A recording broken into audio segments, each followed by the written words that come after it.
Okay, today we're going to build on how many transfusions had hepatitis C during the 70s, from 69 right through to about 84. And this is the key point. Every study that did blood tests on transfused patients discovered they were infected at an industrial scale with hepatitis C. So let's have a look at these studies. The first one, and it's important to, with this little video, understand the long list of blue chip, top level, massively trusted medical experts who've all said we had a hepatitis outbreak of hundreds of thousands. They go on and on and on forever. Let's start off. The National Blood Transfusion Service, its national director, warned all 14 directorates that harvest blood in the UK, the best estimate of the incidence of non-A, non-B hepatitis C was 3% of transfusions were infected. 3% of 750,000 transfusions were 22,000 a year. From 1969, 70, 71, 72, 73, all the way through the 70s, 81, 82. We are looking at a total of 300,000 or so infections, blood cells. The country's premier medical research institute gave the figure of 3% of 750 transfusions had Hep C. Here we see the Scottish Blood Transfusion Service regretting, I deeply regret, that the Medical Research Council is no longer involved in studying transfusions. And he's talking to the National Director, Harold Gunson, as well. So again, the Medical Research Council says 3%, the Blood Transfusion Service says 3%. Now, the largest blood testing laboratory in the United Kingdom, one of the largest in the European Union, is a Public Health Service laboratory. There it is, based in Colindale. I've been there. It's like Fort Knox. It's gigantic. So let's look at what they say happened. Was it a tiny level of forget about it infections, or was it hundreds of thousands? Let's have a look. This is their new offices, so really it gives you an idea. Just they are a big outfit. They do all the blood tests. Look at them, huge. And this was what they put together: the laboratory surveillance of Hep C, 92 to 96. We've just got the test. The biggest laboratory in the country is busy testing lots of people to see how much Hep C they've got and from where. And if you look down here, nice and clear, the prevalence of hepatitis C was higher in those transfused before 1985. Remember, before 1985, we were mass harvesting from the addicts, from the prostitutes in our prisons. And here you can see people undergoing surgery, getting blood. About 1 in 39 of them were transfused Hep C in the 70s, early 80s. There you go. 1 in 39. Bold as brass, clear as a bell. Have a look at it there. And they tested 500 patients and they found that number. After 1985, there were efforts to clear the blood supply up. And you can see here that it's 1% are infected. 1,500 tests done, they found out 1% of those transfused. So there you go, largest laboratory in the country. What it's saying, they did another test to see how much Hep C was in the UK population. And at the end of prison blood harvesting, the prevalence of hepatitis C, here we go, the prevalence of hepatitis C was highest in 1986. Just over 1 in 100 citizens in the country had Hep C at the end of prison blood harvesting. Pretty important thought. And then after that, it actually, falls off a cliff. It starts to go down quite a bit. From sort of 500,000 people with Hep C, it's down to 450,000 in no time. And the point is the heroin boom happened end of the 80s, beginning of the 90s through the 90s. And the laboratory points this out. The majority of Hep C in England and Wales was probably acquired before 86 during the prison harvesting. And then it even points out the infections in younger males may be to do with drug use. So the caveat there is this is not a heroin pandemic. This 1% of the country being infected was, there it is, not injecting drugs. Moving on. Let's forget about the largest laboratory in the country, the Transfusion Service, the Research Institute. What do our totally loved and trusted child doctors have to say? And here we see a pediatric referral centre. These doctors, they knew there's a lot of Hep C in the blood they used during surgery. They're concerned. They went back through 600 children that they'd operated on and given blood to over 20 years, 71, 91. And they found 405 kids to test, and they discovered 2% had Hep C. These children, under 16, 2% of them are caught Hep C. So transfused children, 2%. Again and again, we're finding 2.5% with the adults.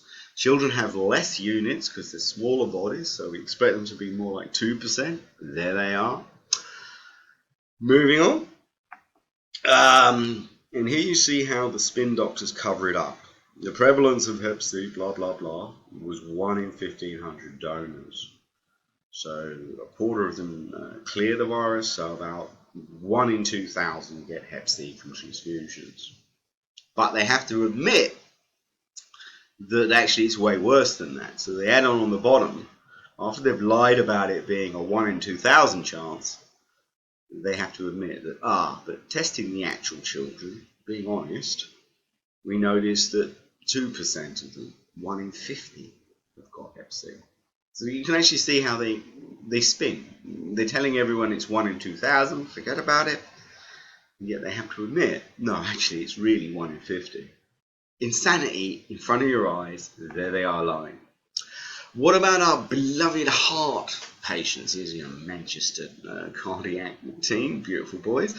They'll saw your chest open, give you a new heart if you. And the heart surgeons tested patients. They noticed that 1 in 42 patients who had heart surgery had Hep C. And again, they rang all their patients up. They went and found 250 patients and tested them because they're concerned, because they love their patients. They're not lying about it. And this is the British Medical Journal. Again, 2.5% means the better part of 18,000 infections a year. Heart surgeons telling the truth. Then we've got Professor Emeritus of Hepatology, Howard Thomas. So what our liver doctors have to say about it. And he testified on the 19th of September 07.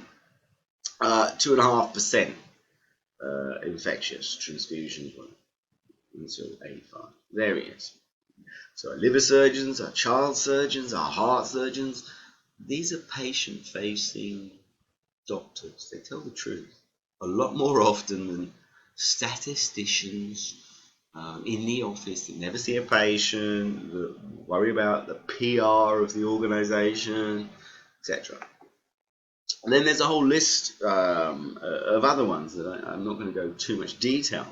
The Lancet, an internationally respected publication, said in 1981 in the UK, 1% of the transfused went bright yellow, and 4.5% had raised liver readings. So you're looking at 2.5%, 3%. There it is. Dr. Hay testified that transfusions became 10 times less infectious as donor screening improved, as we got rid of prison blood, as we started asking people questions. There you go.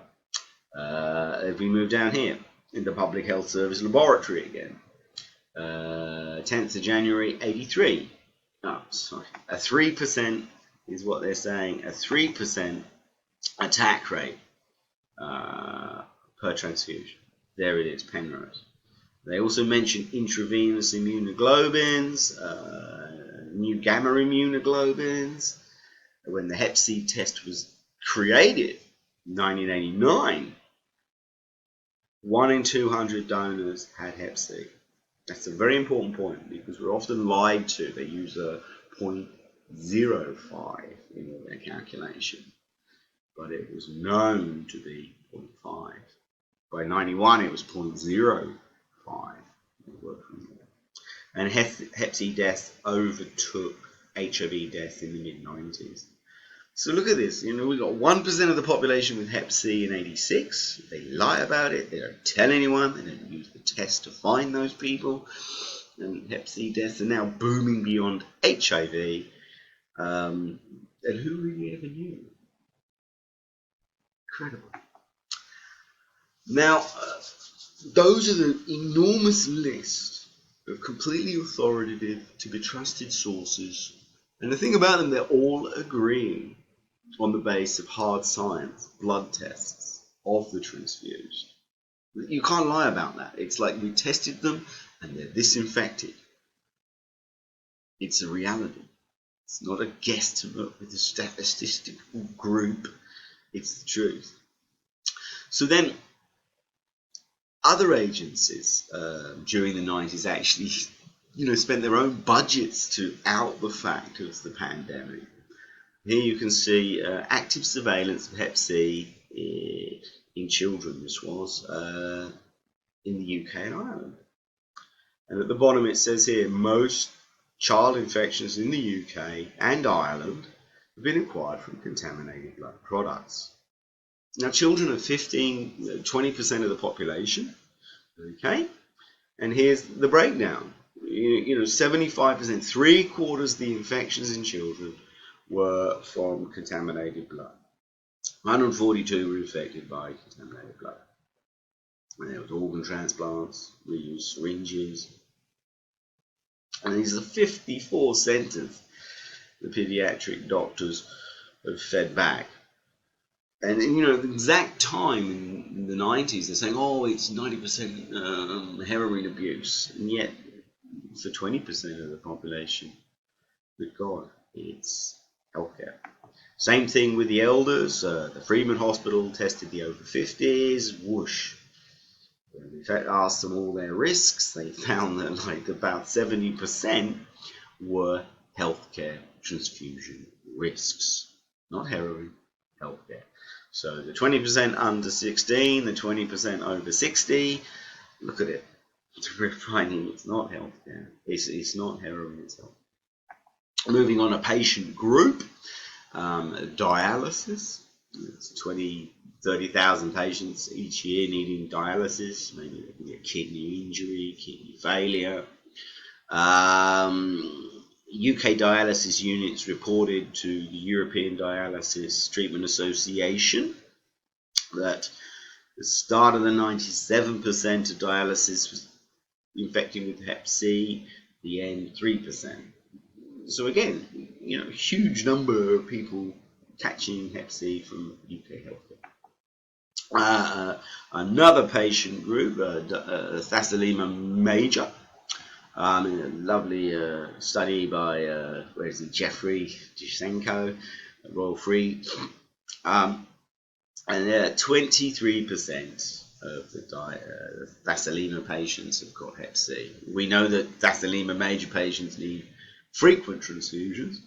And there you go, about 1 in 4, 1 in 5 of them have hepatitis C as a result of their transfusions.